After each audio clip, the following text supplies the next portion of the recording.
Unless otherwise indicated, Ratchet Book Club is intended for a mature audience. Viewer discretion is greatly advised.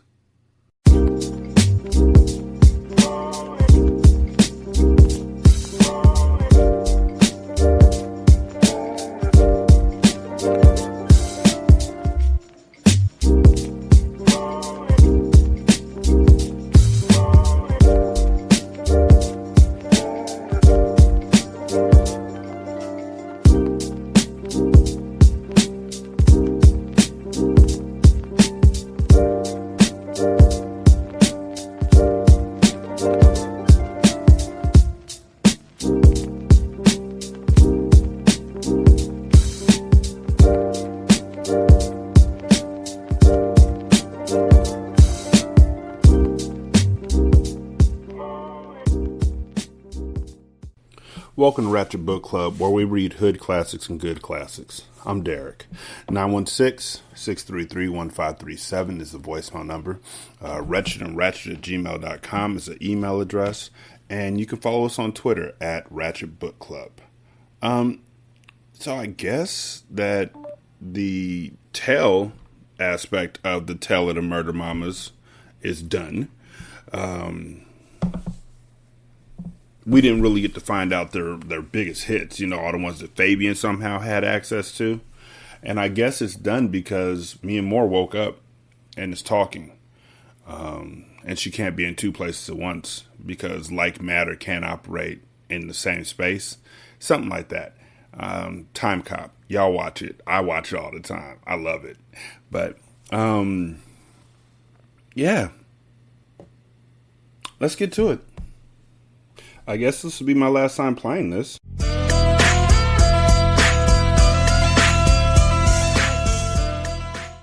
Chapter 15. Had you heard from Mia Moore? Aries asked. Whoa. Okay, so cool. Aries asked. She handed Robin a moving box to carry into their new apartment. They were in L.A., living the life, and after months of functioning out of hotels, they finally decided to move into their first West Coast spot. Their apartment overlooked Santa Monica Beach. They had made sure to get a 3-bedroom, just in case Mia Moore decided to join them one day. Nah, I haven't heard from her since we left. She's too wrapped up in that motherfucker Carter. I can't believe she chose him over us. That's been our rule since the very beginning. Fucking nigga, get your paper. I guess she forgot about all that, Robin stated with a shoulder shrug as they made their way inside. Aries placed the box she held in her hands on the floor and sat down to go through its contents. She frowned when she opened it to find it full of envelopes that were addressed to Mia Moore. "Methinks you made a mistake and took some of Mia Moore's stuff out of storage. This box is full of old letters to she stated. "It's probably just old letters from murder," Robin said. "I probably grabbed them by mistake. She stayed writing that nigga back in the day. You would have thought he was her man instead of Anissa's." Aries had never met Murder, but she had heard a lot about him. "Mia Moore used to talk about he all the time," she recalled. Robin nodded her head as she continued to unpack boxes and rearrange their place. "Uh-huh. Between me and you, I think they had a little thing for each other. It was like after that shit happened to her and Beatrice, she wasn't really worried about no dudes. I think that rape fucked her head up more than anything." "You think?" "Then, when she met that nigga Carter, she was on some other shit, talking that love bullshit." "Me don't trust the nigga Carter. Me think Mia Moore is in over she head," Aries stated. "She might need us." Robin waved her hand in dismissal. "I ain't worried about Mia Moore. She made her decision. Nobody made her stay back in Miami. She could take care of herself." Aries opened up one of the letters and read the intimate words the murderer had written Mia Moore. It was obvious to her that Mia Moore and Murder had been close. In his letter, he expressed his concern for her, and also expressed how he could take care of both Mia Moore and Anissa. It seemed like he was the only other male attachment Mia Moore had ever had. Aries went into her room and pulled out a piece of paper. Robin appeared at her doorway and asked, "What are you doing, girl? We still have so much stuff to unpack out of the car." She came in and flopped down on Aries' bed. Don't you think it's strange that she hasn't called us? We haven't gone one day without talking since the day we met. Now all of a sudden, Mia just falls off the map. Me gut tells me something is wrong, Aries said. You're right, Robin stated. Me think me's gonna write Murder and let him know what's up with she, Aries said. What's he gonna do? He's locked up, Robin replied. Aries showed Robin the letter she had just read from.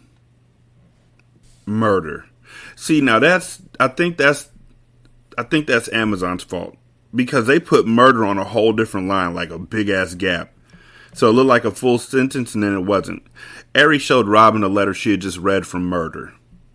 According to this, he'll be out soon. Maybe he can talk some sense into she. Alright, girl, go for what you know, Robin stated. She hugged Aries and left her to write her letter. Where are you writing the letter to? Oh, he's still in jail, so okay. Alright, never mind. My bad.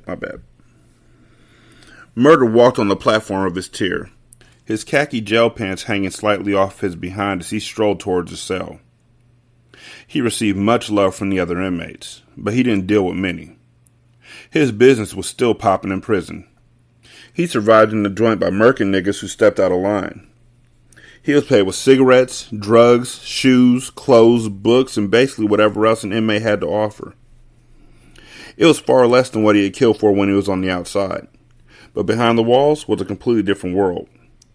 Something as simple as a pack of cigarettes could be worthy as gold in prison. He entered his cell just as the bars began to close. They ain't wrong. I've heard of niggas getting stabbed over a pack of noodles. Now, it's not cup of noodles and it's not top ramen. It's this thing called Kung Fu noodles. If you know, you know. But Kung Fu noodles was the first upscale, but yet low cost noodles that I had because they were the ones that had the seasoning in it, but then they also had the sauce packet in it, and the sauce packet made it everything. Niggas would get murdered on the block for 3 of those packs. And by the block, I don't mean on the avenue. I mean literally like E block or whatever unit you're in prison. So, yeah. They're kind of hard to find now. And I wish I could find more because I love them to fucking death. High in sodium, but the flavor is just mwah. A CO walked by. Brown, you got some mail, the fat white guard said as he stuck a single envelope through the bars of his cell. A look of surprise crossed Murder's face. He had only received mail from one person, but he hadn't heard from her in years. Mia Moore was the only person who had ever contacted him while he was locked up. He opened the letter and read, Hey, Murder. She writes like this? What the fuck? I know we talked about if they think with an accent. I know we did. But there's no fucking way that people write with an accent. That is literally bullshit. Chew don't know me, but I'm a friend of Mia Moore's. Me know Chew know all about the Murda Mamas and what we are about. Anissa used to tell us stories about you, so me know what you about and how Chew get down. Anissa was killed down in Miami, and me think the same people who killed she may have hurt Mia Moore too. She started fucking with one of our marks, and me think she is in trouble. Chew are the only person she might listen to. Please call me so we could put her on three-way. Maybe Chew can talk some sense into she. 852-444-9683. Me put some money on the commissary for Chew. Call soon. Aries. Few things about writing a letter in jail. When you write letters to inmates, the cops open them up and look at them. They open them up and read the mail. And most folks are coding the stuff, but even then, cops are savvy enough to be able to break the code. So if you write a letter to an inmate talking about the Murda Mamas and what he used to do and how he gets down, the cops are going to see that. Just a thought. Murder knew exactly who Aries and Robin were. Mia Moore told him all about them in some of her letters. He was not worried about Mia Moore. He didn't know what was going on, but he fully intended on finding out. He was up for parole and will be out of the joint in a couple of weeks. He wrote Aries back and asked her and Robin to meet him in Miami. He had done 5 years easily, but now that he knew Mia Moore was in danger, the next 2 weeks were going to creep by torturously slow. I know little mama better be alright. Our niggas in Miami gonna bleed.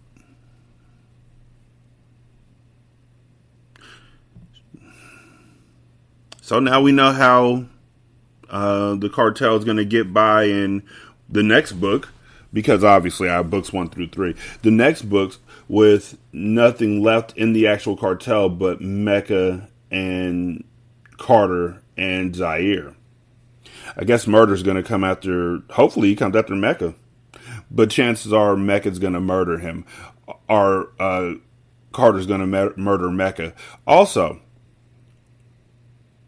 me and Mark could be like, nah, Carter didn't do shit to me, fam. I love Carter. His brother did it to me. Murder him. I've been trying to tell these two this whole time. They wouldn't listen to me. Murder him. And then, it's a 2-page book, but that's not going to happen. Chapter 16. Mecca stood over Mia Moore and looked at her with pure hatred. Also, that should have really been a Murda Mama chapter. That shouldn't have been a cartel chapter. I wasted my music. Mecca stood over Mia Moore and looked at her with pure hatred. He had finally gotten a chance to be alone with her without any supervision, and he was going to make the most out of that opportunity. It was in between the nurse's shift, and his heart was racing as he looked down at his worst enemy. He wanted to tell Carter about Mia Moore, but he didn't want to take the chance of Carter siding with her. He saw how much Carter loved Mia Moore, and it enraged him, knowing that Carter loved the same woman that he hated so much. Well, the last time that one of your siblings loved the woman that you loved,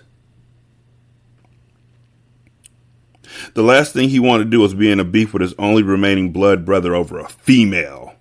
He figured that what Carter didn't know couldn't hurt him.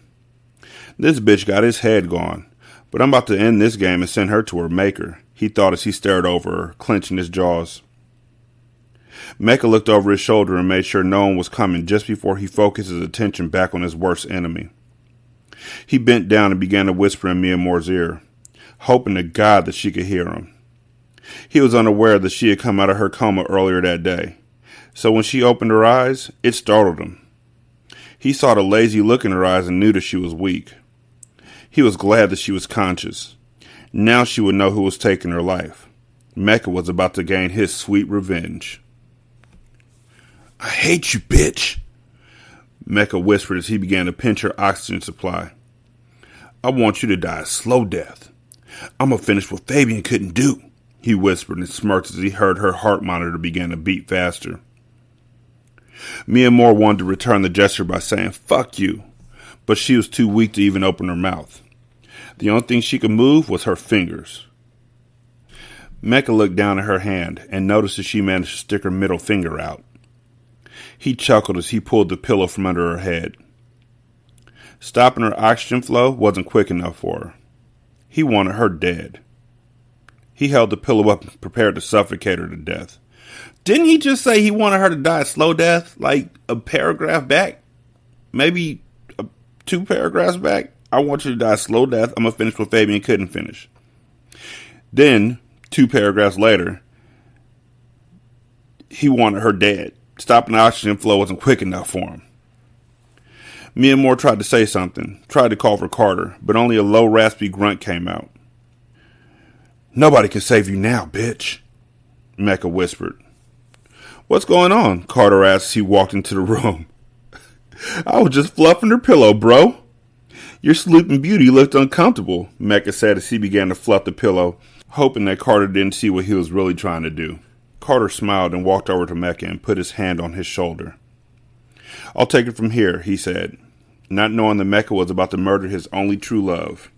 I have to talk to you and Zaire when I finish up in here, Carter added, thinking about the plan that he was putting together for their relocation. Cool. I'll be downstairs, Mecca said just before he shot Mia Moore a cold stare. Mia Moore matched his stare, and she wished that she could say something. Like, didn't Carter see either one of them? Like, if he's looking at Mecca, he should have saw Mecca still grilling Mia Moore. And if he's looking at Mia Moore, he should have saw Mia Moore still grilling Mecca. And either way it goes, he knows that their relationship is, at the least, frosty. So, ask some questions, nigga. Ask your lady some questions. Ask her to check a box. You know, like, do you like me? Check yes or no. And then she points at whichever one. Obviously, her fingers still work. Yo, is Mecca trying to kill you? Yes, no, it's complicated, other. And if she says other, then you just play charades, I guess. Mecca and Mia Moore both despised each other with equal passion, and it was obvious that neither one of them wanted to tell Carter the truth. Both of them wanted to kill one another and then keep a bond with an unknowing Carter. Mecca exited, and Carter focused his attention on Mia Moore. He pulled up a chair to her bed and began to stroke her head and look into her eyes. "Hey, beautiful," he said just before he leaned over and kissed her cheeks. He heard Mia Moore grunt while moving her lips, trying to talk.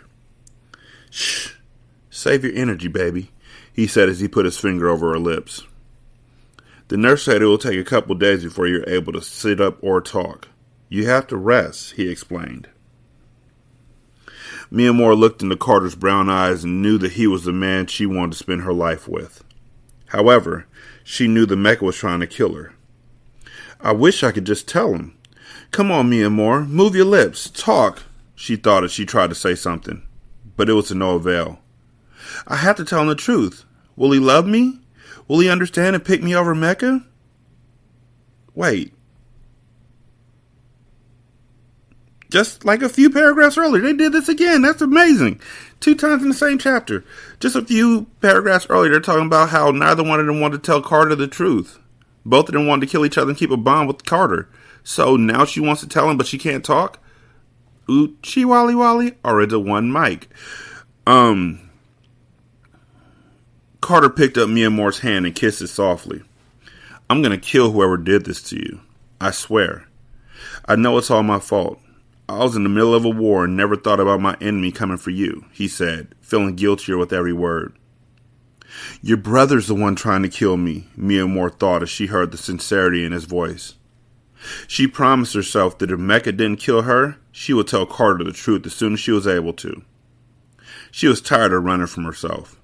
She was looking into the eyes of the future. Her future was in Carter Jones. That is, until Murda Brown gets out of jail. Murda Brown. "Just listen," Carter said slowly and sternly.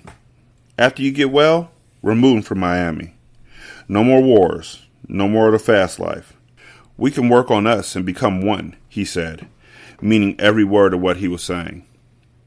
He wanted to spend the rest of his life with Mia Moore, and he was willing to give up the dope game for good just to make that happen. Carter couldn't take Miami's ills anymore. Breeze's death was the last straw. It was as if Breeze had died twice, because just when they were coming to terms that she was gone, she reappeared, but only to commit suicide when they were only seconds away from saving her. Carter was tired of everything. Everything except for Mia Moore. "She's the only good thing in my life," he thought as he clenched his jaw, thinking about his deep love for her. Just to see her lying in that bed, helpless, almost brought a tear to his eye. He was ready to make her a happy woman, and eventually, his wife. A tear slipped down Mia Moore's cheek, and Carter believed it was tears of joy. But in actuality, it was a tear of pain.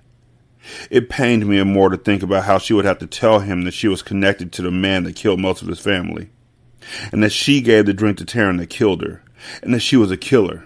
A cold killer.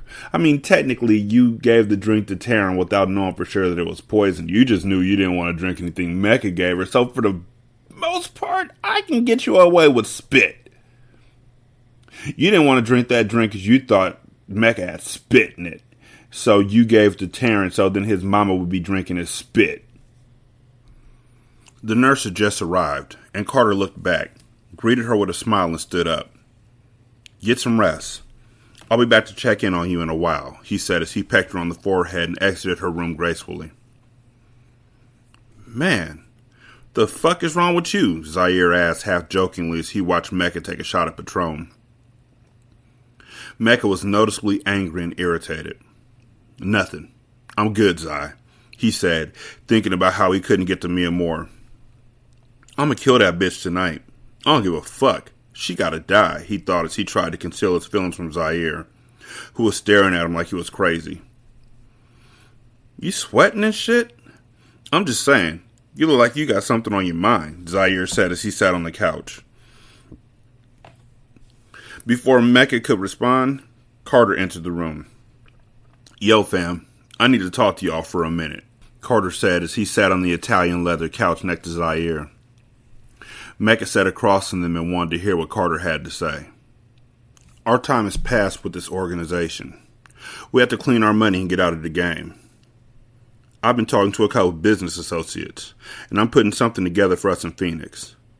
We can wash our money and get into the casino business.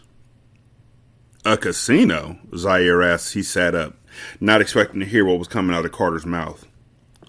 That's right, Zai. We have to get out of the dope game and go legit. Some business partners of mine are willing to sell us a small share of a new casino that's being built there. It's the only way that we're ever going to prosper. The feds are on me, and the Connect ain't fucking with me because of the indictment. We're in a lose-lose situation. It's only a matter of time before the cartel goes under. Feel me? What are you talking about? Diamonds move dope. We run these streets, and I'm gonna run these motherfuckers until I die, just like Papa did, Mecca said, sounding more ignorant with every word. That's the mentality that's gonna land us all in jail. Think about it, Mecca, Carter said as he emphasized his words with subtle hand gestures. If snitch-ass Ace wouldn't have had a baby mama, I'd be serving a life sentence right now. We just barely got out of that situation, Mecca. We're under a microscope, and next time, I might not be so lucky, Carter said, breaking down the truth to his younger brother. What hand gestures was needed for that? I'm really trying to think of what hand gestures he would have used. Was it for snitch-ass Ace? Life sentence? Where's the hand gestures? If snitch-ass Ace? I don't know. I don't get it. Maybe Carter's right, Zaire added as he began rubbing his hands together. We have to get out of this hood mentality and expand. Think about not having to worry about are we going to get caught or who's next to die. We're losing those we love behind this shit, he said as he thought of Breeze. I'm with it, Zaire conceded as he held out his hand and slapped hands with Carter. Mecca, you in? Carter asked as he and Zaire looked at him. See, they have those three on two separate couches. Zaire and Carter on one and Mecca on the other to show they're not on the same page. Deep. Yeah, I'm in. But first, I gotta go kill your girl. Mecca thought as a small smirk appeared on his face. He was gonna have fun killing Mia Moore. The fact that he was doing it right under Carter's nose added more enjoyment for him. I'm in, bro, he said as he reached over and slapped Carter's hand. Good, Carter said as he stood up. Look, but first we need to finish off the last shipment. We have to get our money out the streets. Anyone who owes us money from consignment needs to pay up. We're out of the game officially today. I know that the business slowed down while I was locked up, but now I'm home, and it's time to collect. Zaire, I want you to collect from them Liberty City niggas. And Mecca, you need to collect from the Overton crew. We hit them each with 50 joints, right? Carter asked, not sure of the amounts that they had spotted the crew with on the previous shipment. Yeah, that's about right. I haven't heard from any of them either, Zaire added as he thought about the money that they had in the streets. Niggas thought they wouldn't have to pay up since you got locked up. They think the cartel's over. It's time for them niggas to pay, Mecca added as Carter refreshed his memory. I almost forgot about the debt they owe us. I didn't, Carter added as he stood up to walk out of the room. It's time for the cartel to collect, he added just before he disappeared in the darkness of the hallway. Zaire grabbed his keys, and so did Mecca. I'm going to head out and take care of that, Zaire said, planning to head to Liberty City. Me too, Mecca said as his trigger finger began to itch. He wanted to go and put a bullet in Mia Moore's head so badly, but he decided to wait until he came back. He wanted Mia Moore to be in fear. She didn't need to know when he would kill her, but she knew that he was lurking, and that was enough to plant his seed of fear. He wanted to make her miserable before taking her life. Mecca smiled and headed out of the door, followed closely by Zaire. Mia Moore watched as the nurse dipped the towel in the soapy washpan. It pained Mia Moore to know that she was helpless and couldn't move on her own. "I feel so weak," she thought as she felt the warm towel on her skin. Mecca constantly stayed on her mind. She didn't know when he would return to kill her, and she knew that he would succeed because she was too weak to defend herself. She saw a man's silhouette in the door, and her heart began to speed up, hoping that it wasn't Mecca. Before she could play the guessing game, Carter appeared, leaning in the doorway. "How's she doing?" he asked as he slowly walked in. "She's gonna be fine. She just needs a lot of rest and love," the nurse said as she continued to wipe Mia Moore's arms and neck, cleaning her. "Great," Carter said as he leaned over and kissed Mia Moore's forehead. He stared at Mia Moore and couldn't wait until he took her away from the chaos. He had already decided that he would ask her to marry him and be his forever. But first, he would have to nurse her back to health. Technically, the nurse is nursing her back to health. Technically. I'm just putting that out there. "Yeah, that's the nigga right there," Robin said as she watched Mecca and Zaire leave the house. "The Dominican on the right, that's Mecca Diamond. And the other one is Carter's little nigga, Zaire." Murda clenched his jaw and breathed heavily through his nose as they camped in the truck outside of the Diamond's estate. They had been eyeing the place for hours because Murda wanted to check out what he was going up against. He wanted to find Mia Moore, but first he would have to find Carter. "He's the one that killed Anissa?" he asked as he grinded his teeth together, feeling the anger building up inside of himself. "Yeah, that's him," Aries added as she remembered when Anissa was murdered. Murder didn't get the name Murder for nothing, and he was good at what he did. That's why he always checked out the competition before just jumping into the situation blindly. He knew that he would kill Mecca in due time, but he would have to be patient. His main concern was finding Mia Moore. Zaire and Mecca got into two different cars, and they pulled out. Murda decided to follow Zaire, hoping he would lead him to Carter or Mia Moore. Also, the pull-out method is not a good method. Doesn't work. Zaire slowly nodded his head to nods as he maneuvered his car through the streets of Liberty City. He smiled as thoughts of Breeze invaded his mind, and just as quickly as a thought lit up his world, it brought him down. He blinked away tears as he thought about how their relationship never got the chance to grow. She had been taken away from him before they could build their love, and he missed her in a new way as each day passed. He looked at the picture he had of her on his dashboard and gripped the steering wheel tightly as the visions of her hanging crossed his mind. He checked his rear view and noticed a white truck that had been behind him for a minute.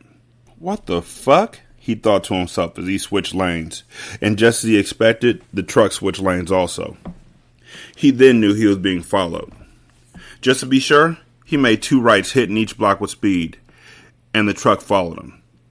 Zaire reached under his seat and pulled out his Tech-9. I thought Murda was good at this game.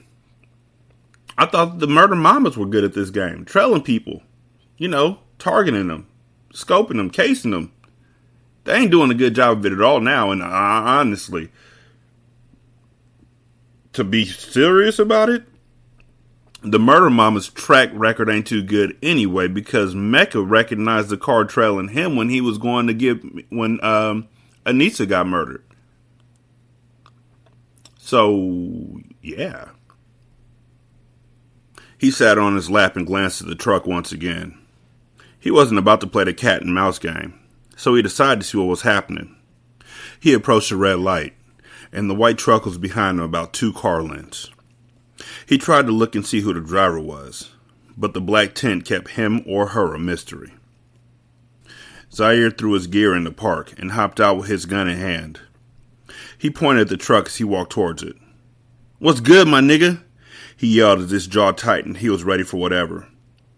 He couldn't see who was behind the glass, so he hesitated to squeeze. The truck burned rubber and sped past him, as Zaire kept his gun on the vehicle. He pointed the tech at the truck until it was out of sight. He didn't know who was following him, but they were about to get aired out by his little friend.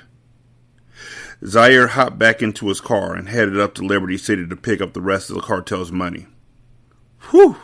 He huffed as he turned up the music and proceeded. Maybe I'm tripping, he said, pulling off. He ain't tripping. He's not. Chapter 17. The Cartel. 6 weeks later. So we must be getting to the end of the book, because that's when they just zoom through life. Like they're trying to get a lot of things they couldn't get done before done.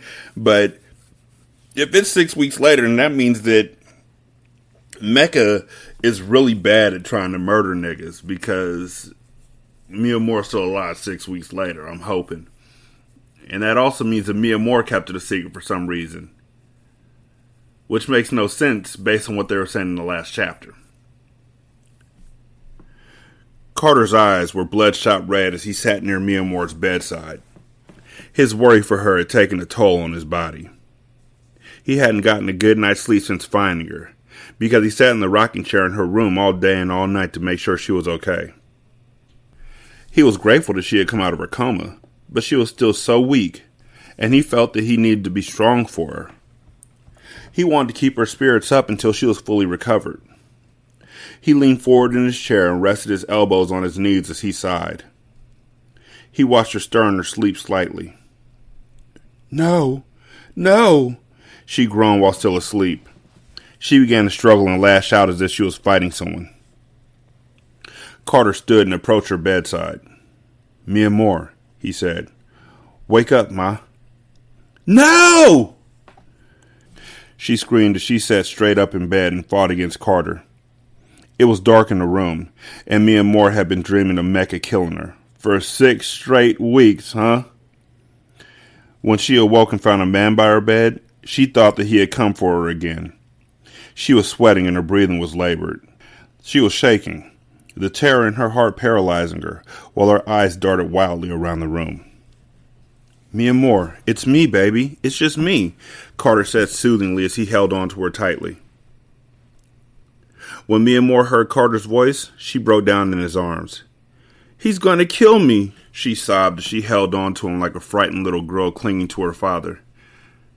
So you can talk. Mia Moore can talk now. And it's 6 weeks later. And she could talk. And she's still saying he's going to kill me, which means Carter's going to be unsure of who she's talking about, because obviously she hasn't told him anything. 6 weeks later. That does not compute. Also, weren't they supposed to... Never mind, I know they were waiting for her to get better before they dipped out of town. But also, what happened with Murder and Robin and Aries? Like 6 weeks later, they're still plotting? Come on, y'all. Concern was written all over Carter's face. He grabbed her by the shoulders. I'm also. Chain whipping. Chunks of skin and meat taken off of her to the bone. Why are you grabbing her by the shoulders? He grabbed her by the shoulders and forced her to look into his eyes. Who, Mia Moore? You have to tell me who you're afraid of, Carter said. He was determined that when he found out the identity of Mia Moore's attacker, he was going to kill him. Mia Moore saw the sincerity in his eyes, which only made her cry harder. He sighed and pulled her to his chest. Shh. It's okay, Ma. I'm not going to let anything happen to you. I almost lost you once. I won't lose you again, he promised. He scooped Mia Moore into his arms and carried her to the rocking chair. What the fuck? He sat down with her and stroked her hair while he rocked back and forth. I can't stay here, Carter, she whispered. She gripped the collar of his shirt in fear. His shirt, I guess? They didn't put his. She gripped the collar of his shirt in fear. She was holding on to him for dear life. Shh. I got you, Ma. I promise you. Carter, no! Mia Moore yelled as she sat up shakily and looked at him with sad eyes. She wanted to be a part of this charade. She wanted to live here with him, but with Mecca around, her life would always be a risk. I can't live in this house. I don't feel safe here. I won't stay here, Carter. If you try and make me, I'll run. I'm like a sitting fucking duck in this bitch, she cried. She had never been this emotional, but since coming out of her coma, her fear rendered her helpless and feeble. All she did lately was cry. He can touch me here. I have to go to a place where he can't find me. Who, Mia Moore? Who the fuck is after you? I can't help you if you don't talk to me, Carter said in frustration. I'll handle that nigga. You don't have to run. You don't have to worry about it if you just trust me. Give me your burdens, Ma. Oh my God, is he Christ? Is he Jesus? Lay your burdens upon me and I shall give you rest. Come unto me, all ye who labor, because I have a Tech 9. I feel like I'm going to hell because it's Sunday when I'm reading this. He whispered as he put his hand gently behind her head and pressed his forehead against hers. Mia Moore desperately wanted to give all of her to him. She wanted to put her life in his hands, but how could she, when the one man she feared on this earth was Carter's flesh and blood? She hated Mecca just as much as she loved Carter. If I show him who I really am, I'm going to lose him, she thought as she shook her head and kissed his lips. I can't, Carter. You would never understand. Just please get me out of here. Right now, I don't feel safe, Mia Moore pleaded. God. So they switch up strategy like every single chapter, I guess, because they had her on a collision course to tell the truth, and now she's just like, I just can't. Even though I can't do shit, I just can't. Even though he's coming to kill me, I just can't. Just move me out of here. I can't be here. I can't live alone either, but get me out of here. I can't tell you why, though. I can't tell you who's coming after me. But she did say in this house, nigga, who do you let in the house? Who do you, just do a quick cursory search of the niggas you let into your house. And the one who's murdered everybody, the one who you probably saw giving cold stares to your girl at some juncture, is probably your nigga. It hurt Carter that after all they had been through, Mia Moore still didn't trust him enough to feel secure in his home. He tried to understand where she was coming from. He figured that she was just paranoid from her attack. She was afraid, and he was determined to give her a sense of security. All right, Ma. Let me get you dressed, then we'll go. We'll go wherever you want to go, he assured her. He placed her back in the bed and put a pair of sweatpants on her. He touched her with such gentleness that it made Mia Moore yearn for him. Not in a sexual way, but in an emotional way. He was so stable. He was always so focused and in control. Every move he made was calculated concisely. Mia Moore wanted to depend on him and take his lead, but it could never happen. In the grand scheme of things, they would always be adversaries. Like Romeo and Juliet, their allegiances lay on different sides, while their hearts were in each other's hands. Let me get your pain medication. It's in the master bedroom.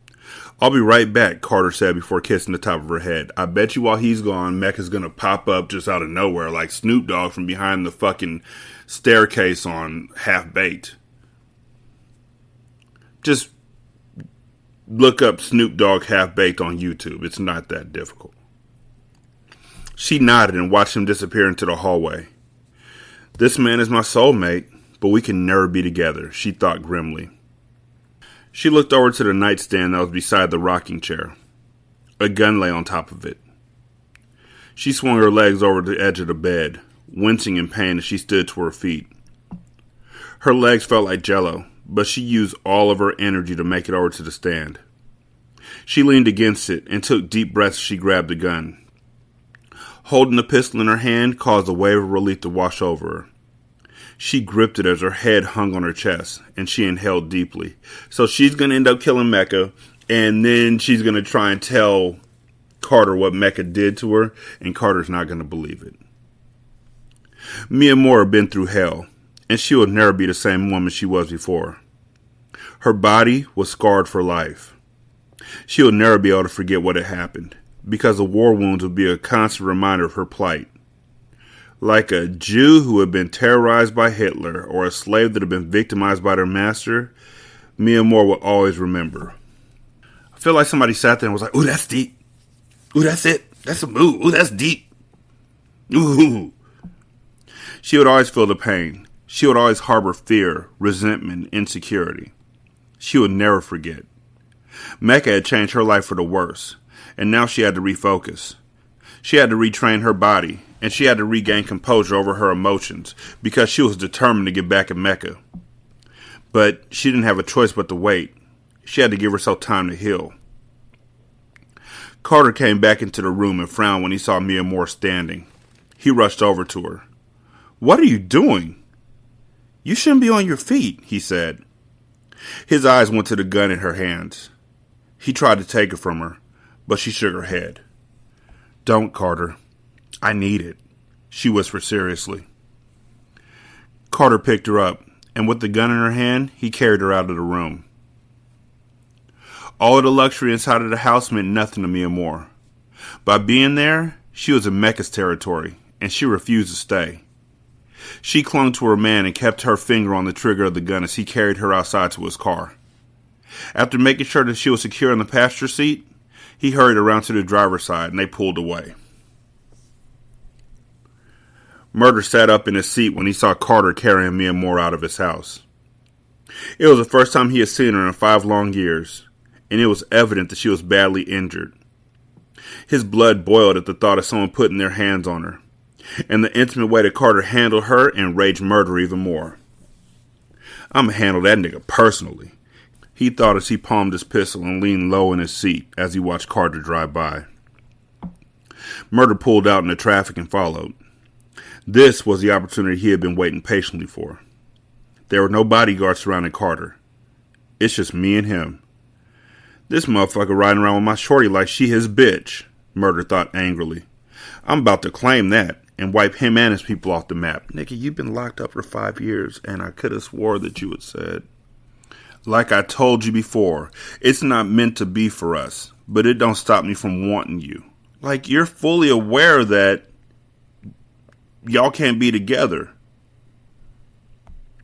You said that. And now I'm going to reclaim that and wipe him and his people off the map. He riding around with my shorty. Like, it ain't your shorty. She ain't your girl. Y'all capped that off when you were in jail. She ain't right you. Murda made sure that he kept Carter's car in sight.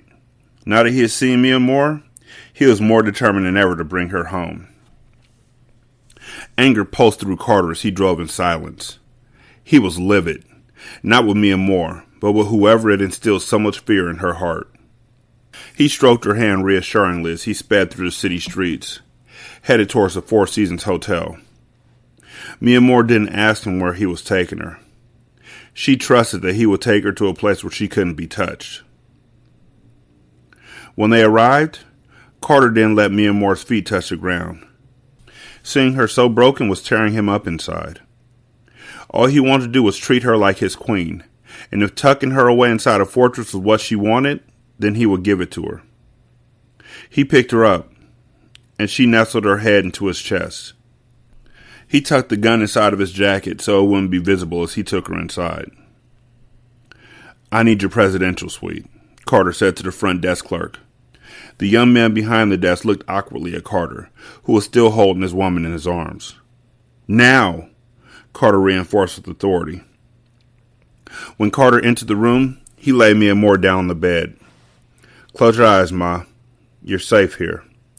No one knows where you are but me," he said as he pulled the duvet up to cover her battered body.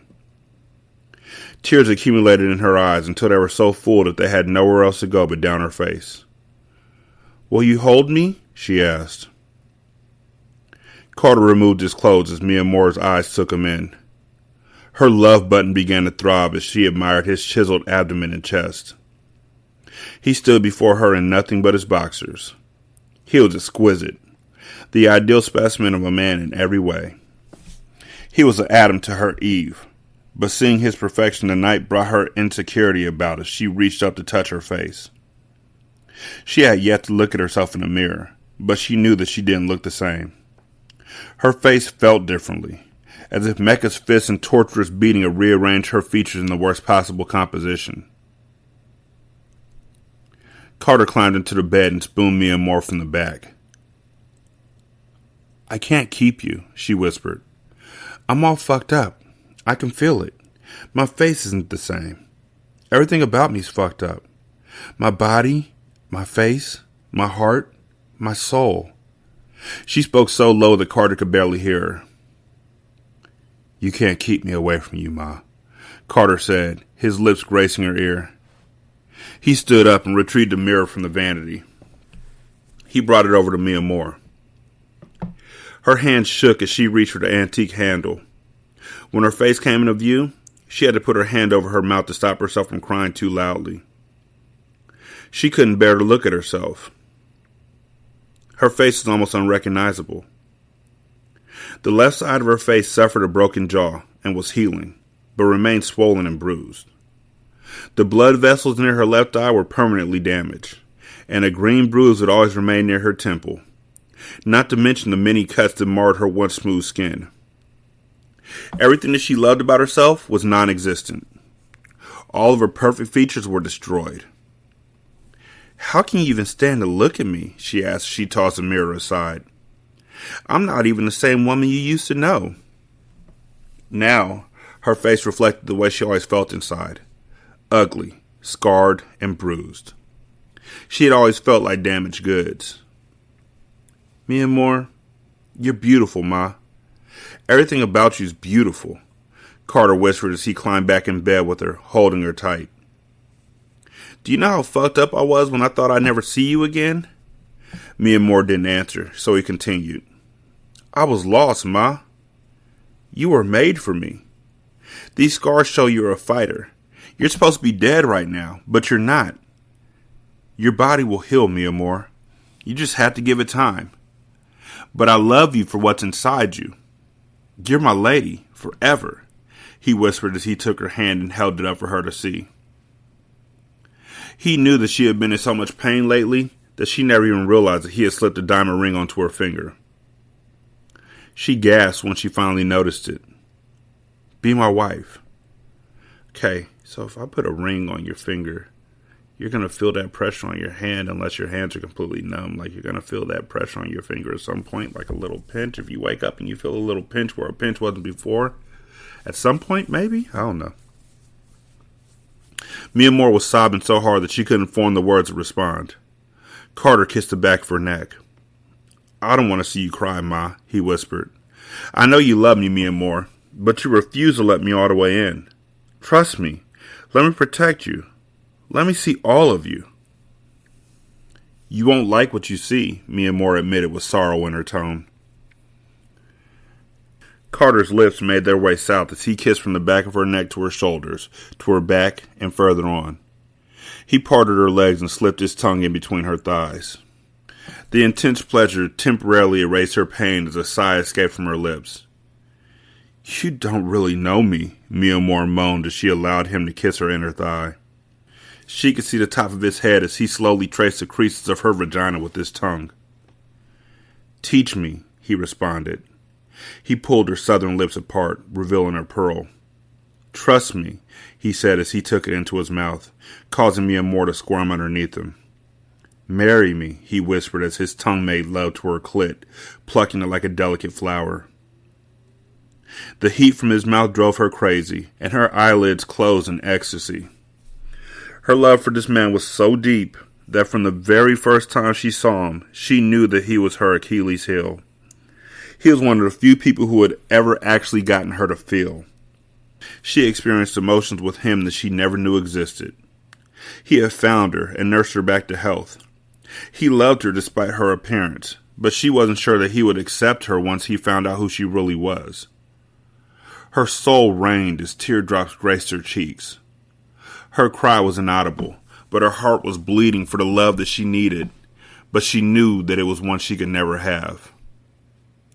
Carter worked her over until she came in his mouth. Her love came down like a waterfall, and Carter licked her clean, sucking her clit until her legs shook in satisfaction. He arose silently and walked into the bathroom and drew her a bath. The feelings he had for Mia Moore made him weak, but it was a weakness that he embraced. She made him a better man, and no matter what she said, she would always belong to him. He wasn't taking no for an answer. He was so torn up about what had happened to her. He blamed himself every day.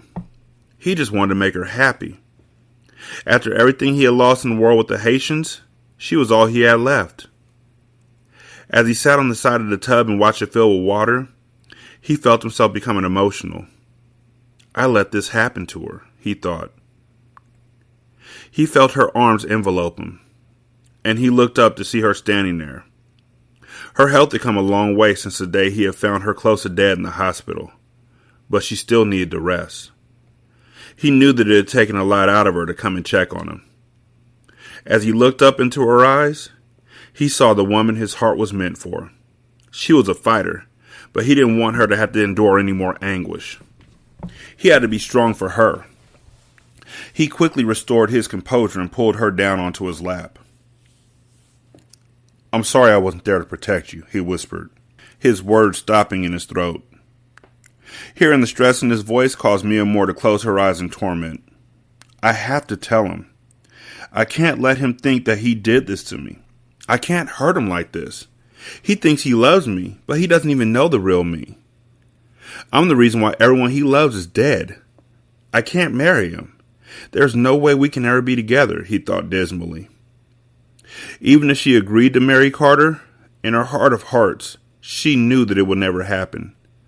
Their wedding would turn into someone's funeral, because he was sure to find out about her affiliation with the Murda Mamas and her role in Taryn and Breeze's misfortunes. She also didn't trust herself, because as soon as she crossed Mecca's path, she knew that she would get it popping. I'm not the housewife type. If you really love him, then you'll let him go, she told herself over and over. Mia Moore had to convince herself that her love affair was over, just to stop herself from yearning for his touch. Carter was like a drug to her. She had become addicted to his swagger, the way he walked, the way he talked, the unspoken boss status that he possessed, the way he smiled. All of it endeared her to him. She was willing to settle down, willing to be faithful, willing to trust him. She was ready, but she had to walk away. Out of everything she had been through, leaving Carter would undoubtedly be the hardest thing she ever had to do. I don't have a choice, she told herself. She hoped that Carter would remember them for what they were to each other before all the shit had been thrown into the game. He would always hold a special place in her heart. Mia Moore wiped away a tear as she closed her eyes. Carter, I have to tell you something, she uttered as she massaged the back of his head gently. Knowing that it would be the last time she would ever touch him, she took her time and stared him in his eyes. I'm not who you... Before Mia Moore could get the words out of her mouth, Carter's lips covered hers. He kissed her passionately as he removed the hotel robe she was wearing. He didn't want to make love to her. She was still too weak for that. He just wanted to take care of his queen, to nurture his woman, to sit back and spend time with his future wife. He removed his Calvin Klein boxers and pulled her gently into the tub. Carter, I really need to tell you this. Shh. His lips never left hers as he silenced her. If you're not saying yes, then I don't want to hear it. Will you marry me? He asked. A lump formed in Mia Moore's throat. How could she tell him no? She nodded her head and gave him a weak smile. Yes, she answered, but as soon as the words left her mouth, she knew that she had made a mistake. In the morning. I'll tell him tomorrow, she told herself. Where the fuck is Murder? The next morning, Carter awoke to find Mia Moore staring at him. Her eyes were swollen and red from crying all night as she watched him sleep. What's wrong, Ma? Everything all right? He asked as the palm of his hand grazed her face. Are you in pain? More than you can ever understand, she admitted. I'm going to take all that away, Mia, he said. We're moving to Phoenix. I've already begun making the arrangements. In a week, we'll be miles away from Miami. Mia Moore put her finger to his lips. Carter, I need to tell you something. There's something I need to get off my chest. It's important. Carter frowned. He could see the worried look in her eyes. There was something heavy on her mind, and he wanted her to know that she could tell him anything. Just say it, Mia Moore. You can talk to me. First, I want you to know that everything I feel for you is real. It's more real than anything I've ever known. I love you more than I've ever loved anyone in the world. You mean everything to me, Carter. But I can't accept this ring, she said as she removed it from her finger. Don't do this, Mia Moore, he said. Don't shut me out. Mia Moore stood up and paced the room, her wobbly legs barely able to keep her up. Just tell him, she urged herself. Carter, there's a lot about me that you don't know. I've been lying to you. Never about how I feel. But all along, you never knew who I really was. Matee paid me and my girls to get at the cartel. Carter sat up in the bed and his eyes instantly turned cold. He stood and put his hands on the wall as he lowered his head and absorbed her words. I belong to a group called the Murda Mamas. We've hit niggas from New York to the South. What about St. Louis? Did that happen or nah? Matee paid us to come at Mecca, but he ended up killing my sister, Anissa. I've been at him ever since, but he got to me first. He beat the shit out of me. All these cuts and bruises came from him, all because he knew who I was. He gave me a poisoned drink at your sister's memorial, but I gave it to Taryn. I knew the drink Mecca had given me had something in it, and I gave it to her anyway. I was willing to do anything to get back at Mecca for taking my sister away. When I first met you, I didn't know you were a part of the cartel, Mia Moore cried. Carter was calm, as he used the wall for support. He was too calm for what she was telling him, and she had a bad feeling in the pit of her stomach, but still she continued her confession. Carter, you have to believe me. If I had known that you were a part of it, I would have never fucked with you. I came to your brother's funeral to kill Mecca. That's when I found out who you were, but by then, it was too late. I had already fallen for you. I love you, Carter, but there's something wrong with me inside. Killing's all I know. I've been doing this since I was 12 years old. You don't know me. I'm a bitch. I'm a murder mama. I'm heartless and cold. I'm all of these things, except when I'm with you. You're the only person in my entire life who's ever taken my pain away. Carter clenched his teeth as he listened to Mia Moore's story. The realization of who she really was hit him like a ton of bricks. The 1,000 lies that she had told him was like a slap in the face. It was all too much for him to even comprehend. He could feel his anger rising as he thought of how he trusted her. He had made the mistake of letting her get close. All this time, he had been sleeping with the enemy. She had been plotting on him while he had been investing his time and commitment into her. She had played him. He thought of the day that he had seen her at Monroe's funeral, and then the faces of his deceased loved ones popped into his mind. She had contributed to the madness, and he had allowed her to. Everything had gone down right underneath his nose. Mecca had tried to warn him about her treachery, but Carter refused to see. That's why he hates her so much, he thought. Mia Moore, what the fuck? Why are we here? Mia Moore walked over to young Carter. His silence was killing her. Please, say something, she begged.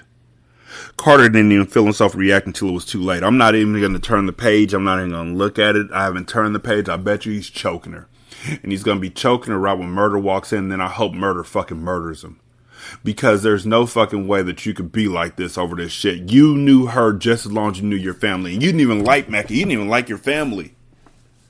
You've only known him for as long as you've known Mia Moore. Literally. Not your mama. Fuck, here we go with the abuse. 3, 2, 1, turn the page. His rage took over, and he slapped her with such force that it sent her flying to the ground. She instantly tasted the salty blood that oozed from her busted lip. Carter stormed over to the nightstand where he stored his gun. Mia Moore's eyes grew large when he saw him approach her with it in his hands. He loaded the clip and cocked it back, then knelt down over her. With tears in his eyes, he grabbed her hand forcefully. "Take the gun, bitch," he mumbled through clenched teeth as he held the barrel up to his chest while she gripped the handle. "You want to get back at the cartel that bad? Do you know how many innocent people you've hurt? Pull the trigger, Mia Moore. I am the cartel, and now's your chance."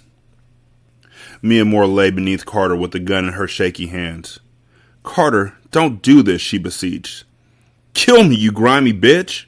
This is what you wanted. I told you I'd give you anything. You wanted this, so I'm giving it to you. I mean, you promised to give her anything, but you're not giving her understanding." I'm just saying.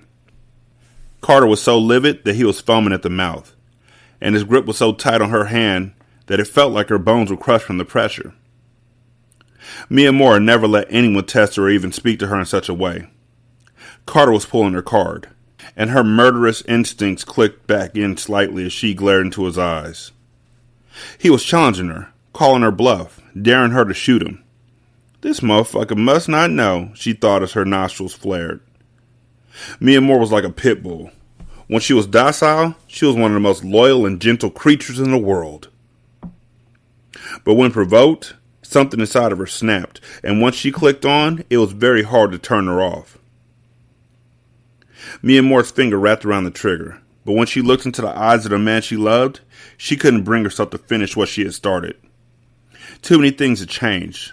Her heart wasn't as cold as it used to be. Her icebox was thawing.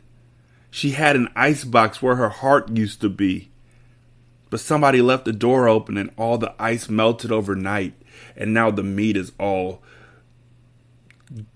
thawed out and soft, and he has to paw through all of the wreckage to see what can be saved and what has to be cooked that day, and it's like $500 worth of food that just got ruined, and the ice cream is melted. She had some ice cream where a box used to be, and now it's all melted and they had to pour it out, even though you can make it into a milkshake or a cake, one of the two.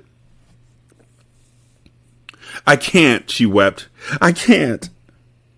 Carter snatched the gun from her and put it to her head, pressing it at point-blank range as his finger danced on the hair trigger. Hatred and betrayal was in the air as he contemplated ending her life. She had peeled away at his outer layers, the same way that he had done to her. They had penetrated each other's souls, which is why her treachery stung so much. He knew that he should kill her.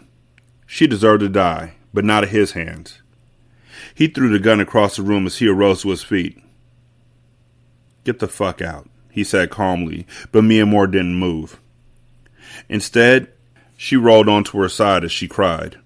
She was paralyzed in her grief. "I'm sorry," she screamed. "Bitch, get out," Carter repeated.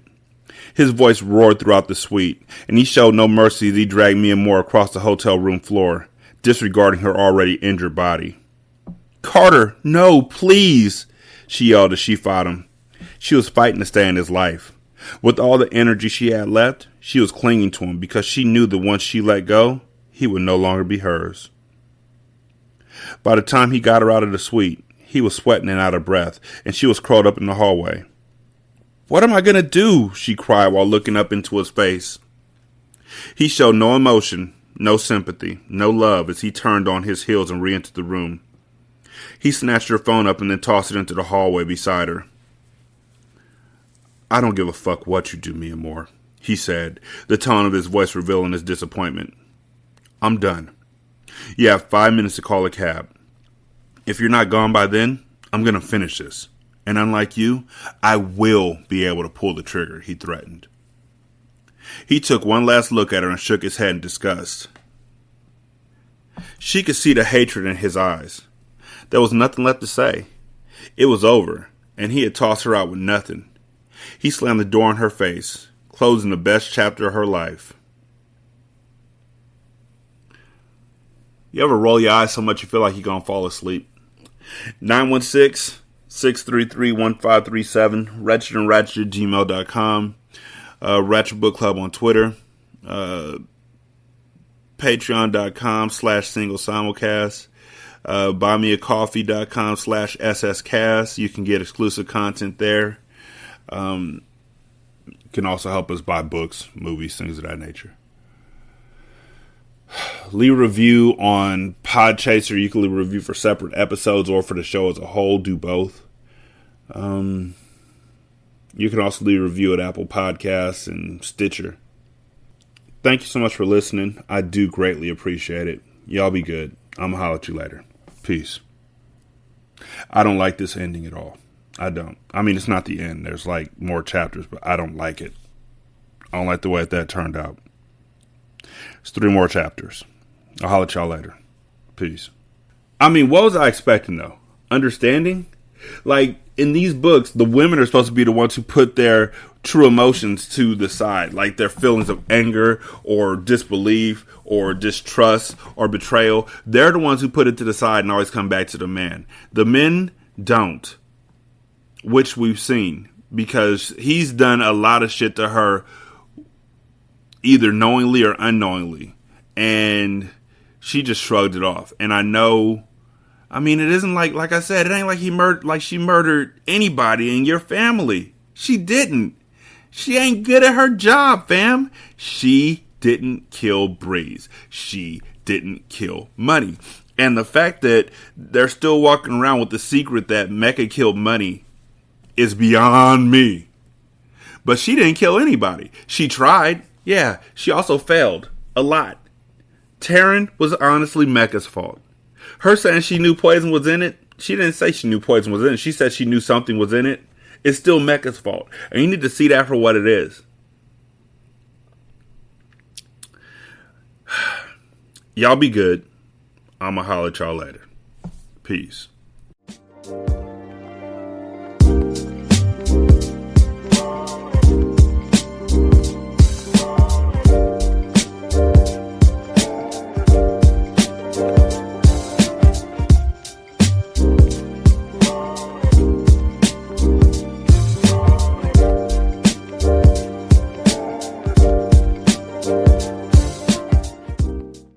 The intro and outro to Ratchet Book Club is by That Kid Garan, and it's called Goodbyes. You can email him at tkgbeats94@gmail.com for more information on how to lease this beat. This is Single Simulcast.